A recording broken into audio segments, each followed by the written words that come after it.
واقعہ تو آپ جانتے ہیں بلقیس کے تخت کے حوالے سے، اس پر دو چار نکات آپ کی بارگاہ میں پیش کرتا ہوں۔ سلیمان علیہ السلام نے کہا، اب دیکھیے کتنا بڑا فرق ہے، یمن کہاں ہے اور ملک شام کہاں ہے، کتنا بڑا فرق ہے، دوسرا ملک ہے۔ تو سلیمان علیہ السلام نے کہا وہ تخت بلقیس کون لا سکتا ہے؟ جن تھا عفریت، اس نے کہا میں لاؤں گا۔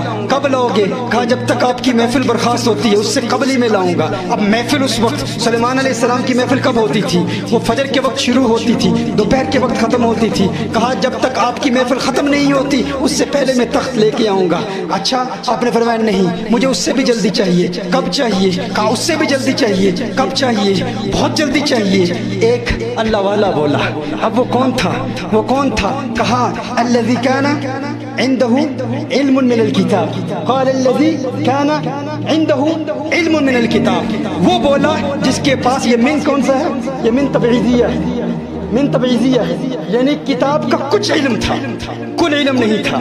اور یہاں یہ نہیں فرمایا قال صاحب سلیمان، یہ نہیں فرمایا قال وزیر سلیمان کہ سلیمان علیہ السلام کے وزیر نے کہا یا سلیمان علیہ السلام کے صحابی نے کہا۔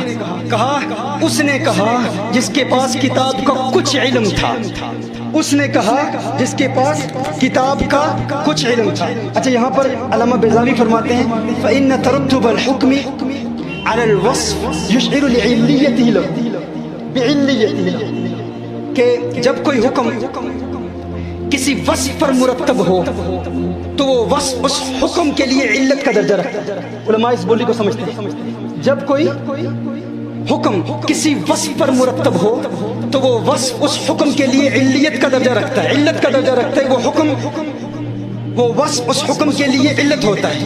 اب وہ حکم کیا تھا؟ تخت کو لانا۔ حکم کیا تھا؟ تخت کو لانا، بہت دور سے لانا، 1 مہینے کی مسافت تھی۔ تخت بہت وزنی تھا، 7 محلات تھے اس کے، 7ویں محل میں، اور پھر تالے لگے ہوئے ہیں، چوکیدار کھڑے ہیں، بہت بڑا تخت، اس پر تو مکمل کلام ہو سکتا ہے۔ لیکن کیا ہوا؟ پلک جھپکنے کے برابر، ابھی اتنا بھی وقت نہیں گزرا تھا کہ وہ تخت کو لے آیا، ایک دوسرے ملک سے تخت کو لایا۔ قبل اس کے کہ وہ پلک جھپکتے کتنا وقت لگتا ہے؟ 1 سیکنڈ لگتا ہے۔ 1 سیکنڈ میں ایک دوسرے ملک سے وہ تخت کو لایا۔ اب اگر اللہ قرآن میں ارشاد فرماتا قال صاحب سلیمان، سلیمان علیہ السلام کے صحابی نے کہا، یا یہ فرماتا کہ قال وزیر سلیمان، یا یہ فرماتا قال آصف بن برخیہ، تو یہ حکم کس پر ہوتا؟ ایک فرد پر ہوتا، ایک شخص پر ہوتا، وصف پر نہ ہوتا۔ پھر لوگ یہ سمجھتے شاید یہ کرامت ہے آصف بن برخیہ کی اور اسی تک محدود ہے۔ اب بات سمجھ رہے ہیں نا؟ شاید یہ کرامت ہے آصف بن برخیہ کی، لیکن یہاں حکم کس بات پر ہے؟ ایک وصف پر ہے۔ وہ وصف کیا ہے؟ وصف یہ ہے کہ اس کے پاس کتاب کا کچھ علم تھا۔ پتہ چلا یہ وصف اس حکم کے لیے علت کا درجہ رکھتا ہے، یعنی جس میں یہ وصف پایا جاتا ہوگا، جب تک قیامت تک جس میں یہ وصف پایا جائے گا وہ یہ کرامت دکھا سکے گا۔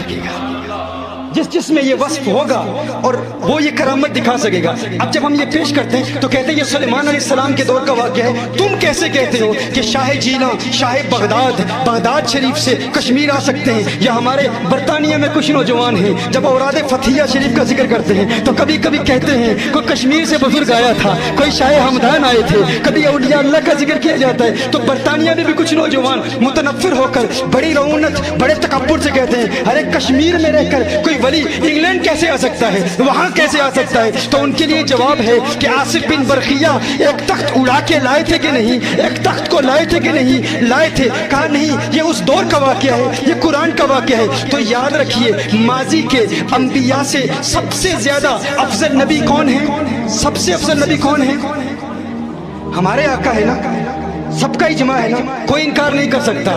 اور اس بات پر بھی اجماع ہے تمام امتوں سے افضل میرے آقا کی امت ہے، اور ماضی کے اولیاء سے بھی افضل امت محمدیہ کے اولیاء ہیں۔ اس امت کے اولیاء ماضی کی تمام امتوں کے اولیاء سے افضل ہے، اس بات پر تمام امت کا اجماع ہے۔ تو اب میں آپ سے پوچھنا چاہتا ہوں سلیمان علیہ السلام کا امتی ولی اگر یہ کرامت دکھا سکتا ہے تو میرے آقا کا امتی ولی یہ کرامت کیوں نہیں دکھا سکتا؟ اور پھر اس کے پاس تمام کتاب کا علم نہیں تھا، وہ کتابیں بھی منسوخ ہو چکی ہیں، محرف ہیں، ان میں تحریف ہو چکی ہے، لیکن قرآن افضل ہے۔ ماضی کے صحیفے مفضول ہیں، وہ سارے صحیفے مفضول ہیں، قرآن کے مقابلے میں، کیونکہ قرآن ان صحیفوں کے مقابلے میں افضل ہے، قرآن افضل ہے، اور اس کو ماضی کے صحیفوں کا کچھ علم تھا، بعض علم تھا۔ کچھ لوگ تو اس بات کا انکار کرتے ہیں، ہم کہتے ہیں میرے آقا مدینہ المنورہ سے کشمیر آ سکتے ہیں، ہندوستان آ سکتے ہیں، پاکستان آ سکتے ہیں، برطانیہ آ سکتے ہیں، کہاں کیسے آ سکتے ہیں؟ یہ ممکن نہیں ہے۔ آقا کے لیے بھی کچھ لوگ انکار کرتے ہیں، میں کہتا ہوں آقا کو علم کس نے دیا؟ قرآن میں تو آیا نا، سلیمان علیہ السلام نے اپنے امتی کو علم دیا۔ کتنا علم دیا؟ کچھ علم دیا، کل علم نہیں دیا۔ علم دینے والا کون تھا؟ علم دینے والا سلیمان تھا۔ کس کو دیا؟ اپنے امتی کو دیا۔ علم دینے والا سلیمان ہے، کس کو دیتا ہے؟ اپنے امتی کو۔ وہاں سلیمان علم دے رہا ہے، یہاں رحمان علم دے رہا ہے۔ الرحمن علم القرآن۔ اور سلیمان نے کیا کل علم دیا؟ کہا نہیں، بعض علم دیا، کچھ علم دیا۔ اور اتنی قوت پرواز، اتنی طاقت، اتنے تصرفات، اتنے اختیارات کہ ایک دوسرے شہر سے، ایک دوسرے ملک سے تخت اڑا کے لا سکتے ہیں، یا اڑا کے لایا یا زمین کے نیچے سے لایا۔ اس پر فقہا کے اور مفسرین کے اختلافات ہیں، لیکن دوسرے ملک سے تخت لانے والا کون ہے؟ سلیمان کا امتی ہے۔ پڑھانے والا کون ہے؟ سلیمان ہے۔ اور تم انکار کرتے ہو میرے آقا کے تصرفات کا۔ وہاں پڑھانے والا سلیمان ہے، یہاں پڑھانے والا خود رحمان ہے۔ وہاں پڑھایا کتنا؟ کچھ علم دیا، اور یہاں پڑھایا کتنا؟ کل علم دے دیا، کل علم دے دیا۔ امامت کل، سیادت کل، امارت کل، حکومت کل، ولایت کل، خدا کے یہاں تمہارے لیے اتنا علم دیا، اور پھر بھی حضور کے لیے نہیں مانتے۔ اور پھر حضور نے اپنی امت کو علم دیا، میرے آقا نے اپنی امت کو علم دیا، اور کتنا علم دیا۔ امت کا ہر حافظ قرآن آج کا تمام قرآن کو جانتا ہے، اور علماء قرآن کا فہم بھی رکھتے ہیں، قرآن کو سمجھتے ہیں۔ یہ ان اولیاء اللہ کے تصرفات ہیں، یہ ان اولیاء اللہ کی طاقت ہے، یہ ان اولیاء اللہ کی قوت ہے۔ انہیں اپنے عقل کے ترازو پر تولنے کی کوشش نہ کرو۔ حدیث ابدال سن لو، میرے آقا صلی اللہ علیہ وسلم نے ان اولیاء اللہ کی عظمت کے بارے میں ارشاد فرمایا ہے۔ اس کی مختلف روایتیں ہیں، امام حاکم نے بھی روایت فرمایا، حلیت الاولیاء میں بھی ہیں، اور پھر مسند ابو یعلا میں بھی یہ روایت موجود ہے۔ حدیث ابدال کے حوالے سے سنن ابی داؤد میں بھی ایک روایت موجود ہے، اس میں اشارہ ہے۔ امام طبرانی نے بھی روایت کیا، امام سیوطی نے مفسر کا نام کیا۔ میرے آقا نے ابدالوں کا ذکر کیا کہ ابدال کی طاقت کیا ہے، اور ابدالوں کا ذکر کرنے کے بعد یہ کتنی تعداد میں ہوتے ہیں۔ میرے آقا صلی اللہ علیہ وسلم نے آخر میں ارشاد فرمایا، جانتے ہو یہ ابدال کون ہے؟ کہا کون ہے؟ کہا انہی کی وجہ سے اللہ زندگی بھی دیتا ہے، انہی کی وجہ سے اللہ موت دیتا ہے۔ انہی ابدالوں کی وجہ سے اللہ زندگی دیتا ہے، انہی ابدالوں کی وجہ سے اللہ موت دیتا ہے، انہی ابدالوں کی وجہ سے آسمان سے بارش کی برسات ہوتی ہے، انہی اللہ کے ولیوں، انہی فقیروں، انہی اولیاء کی وجہ سے اللہ فصلیں اگاتا ہے۔ فصلیں اگتی ہیں تو کن کے صدقے؟ اللہ کے ولیوں کے صدقے۔ کہاں مصیبتیں چلتی ہیں؟ انہی اللہ کے ولیوں کے صدقے۔ حدیث کے راوی کون ہیں؟ یاد رکھیے گا، حضرت عبداللہ ابن مسعود رضی اللہ تعالیٰ عنہ اس حدیث کے راوی ہیں۔ میں جب بھی بات کرتا ہوں ہوائی باتیں نہیں کرتا، میں ریفرنس دیتا ہوں، قرآن سے ریفرنس دیتا ہوں، حضور کی حدیث سے ریفرنس دیتا ہوں، اور عبداللہ ابن مسعود رضی اللہ تعالیٰ عنہ کی وضاحت کی روشنی میں بات پیش کر رہا ہوں۔ لوگوں نے پوچھا، ہے عبداللہ ابن مسعود آپ بتائیں کہ حضور اکرم صلی اللہ علیہ وسلم نے ارشاد فرمایا کہ یہ جو اللہ کے ولی ہیں، یہ جو اللہ کے پیارے ہیں، ان کی وجہ سے اللہ زندگی دیتا ہے، ان کی وجہ سے اللہ موت دیتا ہے۔ یہ اللہ زندگی ان کی وجہ سے کیسے دیتا ہے؟ کہا کیا تم نہیں جانتے کہ اللہ کے یہ ولی دعائیں کرتے ہیں، ان کی دعاؤں کی برکت سے